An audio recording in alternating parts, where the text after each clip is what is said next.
അസ്സലാമലൈക്കും. എല്ലാവർക്കും ഷിസാസ് കുക്ക് വേൾഡിലേക്ക് സ്വാഗതം. ഇന്ന് വളരെ ഈസി ആയിട്ടും ടേസ്റ്റി ആയിട്ടും തയ്യാറാക്കാൻ പറ്റിയ നല്ലൊരു മീൻകറിയുടെ റെസിപ്പി ആയിട്ടാണ് ഞാൻ വന്നിട്ടുള്ളത്. നല്ല കുറുകിയ ചാറോടുകൂടി നമുക്ക് ഈ മീൻകറി തയ്യാറാക്കി എടുക്കാനും പറ്റും. അപ്പോൾ എല്ലാവരും തീർച്ചയായിട്ടും കണ്ടു നോക്കുക. കണ്ടതിന് ശേഷം ട്രൈ ചെയ്ത് നോക്കുക. വീഡിയോ ആദ്യമായിട്ട് കാണുന്നവരുണ്ടെങ്കിൽ സബ്സ്ക്രൈബ് ചെയ്ത് സപ്പോർട്ട് ചെയ്യണം കേട്ടോ. ഞാനിപ്പോൾ ഒരു ചട്ടിയിലോട്ട് 2 ടേബിൾ സ്പൂൺ വെളിച്ചെണ്ണയാണ് ഒഴിച്ചു കൊടുത്തിട്ടുള്ളത്. അതിലോട്ട് 1 ടീസ്പൂൺ ഉലുവ, കുറച്ച് കറിവേപ്പില ഇട്ട് കൊടുത്തിട്ടുണ്ട്. ഉലുവ പൊട്ടി വരുമ്പോഴത്തേക്ക് നമുക്ക് ഇതിലോട്ട് ഇനി ഒരു ചെറിയ സവാള, ഒരു ചെറിയ തക്കാളി, 2 പച്ചമുളക് കീറിയത് എല്ലാം കൂടി കട്ട് ചെയ്ത് ചേർത്ത് കൊടുക്കാം. തക്കാളി നമുക്ക് പിന്നീട് ചേർത്താൽ മതി. ഞാനിപ്പോൾ ആദ്യമേ തന്നെ ചേർത്ത് കൊടുത്തിട്ടുണ്ട്. നമുക്ക് പെട്ടെന്ന് എല്ലാം കൂടി ഒന്ന് വഴണ്ട് വരാൻ വേണ്ടിയിട്ടാണ് ചേർത്ത് കൊടുത്തിട്ടുള്ളത്.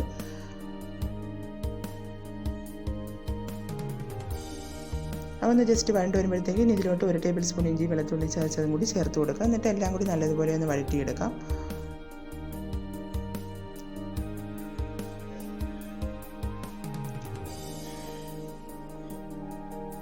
ഇനി ഇതിലോട്ട് നമുക്ക് ആവശ്യത്തിന് ഉപ്പും കൂടി ഒന്ന് ചേർത്ത് കൊടുക്കാം. ഉപ്പും കൂടെ ചേർത്തതിന് ശേഷം നല്ലതുപോലെ ഒന്ന് വഴറ്റിയെടുക്കാം.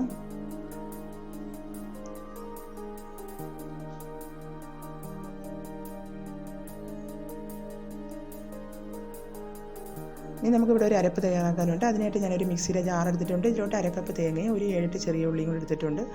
അത് ആദ്യം അതിലോട്ട് ചേർത്ത് കൊടുക്കുക. ഇനി ഇതിലോട്ട് നമുക്ക് പൊടികൾ ചേർക്കാനുണ്ട്.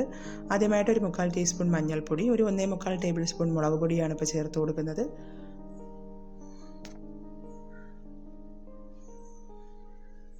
ഇനി നമുക്ക് ഇതിലോട്ട് 1 ടേബിൾ സ്പൂൺ മല്ലിപ്പൊടിയും കൂടി ചേർത്ത് കൊടുക്കാം.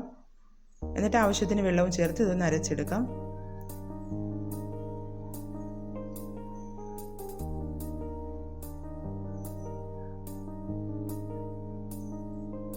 അപ്പോൾ അതിവിടെ ഞാൻ അരച്ചെടുത്തിട്ടുണ്ട്.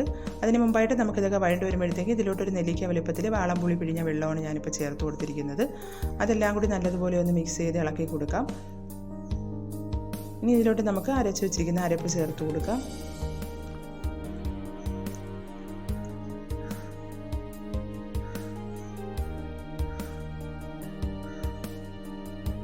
അപ്പോൾ അരപ്പ് ഇവിടെ ചേർത്ത് കൊടുത്തിട്ടുണ്ട്. ഇനി നമുക്ക് ഇതിലോട്ട് 2 കപ്പ് വെള്ളവും കൂടി ചേർത്ത് കൊടുക്കാം. ഇനി നല്ലതുപോലെ ഒന്ന് ഇളക്കി കൊടുക്കാം നമുക്ക്.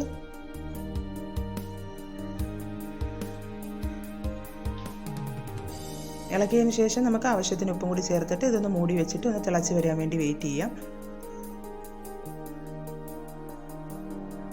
അപ്പോൾ അതിവിടെ അരപ്പെല്ലാം തിളച്ച് വന്നിട്ടുണ്ട്. ഇനി നമുക്ക് ഇതിലോട്ട് കഴുകി വൃത്തിയാക്കി വെച്ചിരിക്കുന്ന മീൻ കഷ്ണങ്ങൾ ചേർത്ത് കൊടുക്കാം. ഞാനിപ്പോൾ ഇവിടെ നമ്മുടെ നാട്ടിലൊക്കെ ഉള്ള ചൂര മീനാണ് എടുത്തിട്ടുള്ളത്. നമുക്കത് അങ്ങോട്ട് ചേർത്ത് കൊടുക്കാം. നമുക്ക് ഏത് മീൻ വേണമെങ്കിലും ഇതുപോലെ കറി വയ്ക്കാവുന്നതാണ്.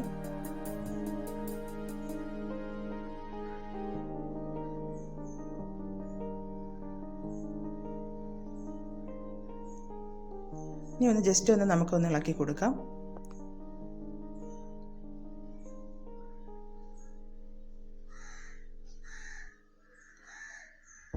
ഇനി ഇതൊന്ന് മൂടി വെച്ചിട്ട് നമുക്കൊരു 10 മിനിറ്റ് ഒന്ന് കുക്ക് ചെയ്യാം.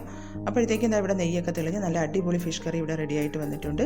ലാസ്റ്റായിട്ട് നമുക്ക് 1 ടേബിൾ സ്പൂൺ ഓയിലും കൂടെ വെളിച്ചെണ്ണയും കൂടെ ഒഴിച്ചു കൊടുത്ത് കുറച്ച് കറിവേപ്പിലയും കൂടെ ഇട്ട് കൊടുക്കുന്നുണ്ട്.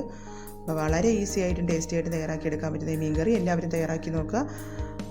എല്ലാവർക്കും ഇഷ്ടപ്പെട്ടിട്ടുണ്ടെങ്കിൽ ലൈക്ക് ചെയ്യാനും ഷെയർ ചെയ്യാനൊന്നും ആരും മറക്കരുത്. അടുത്ത പ്രാവശ്യം ഇനി നല്ലൊരു റെസിപ്പി ആയിട്ട് വരാം. Okay, thank you.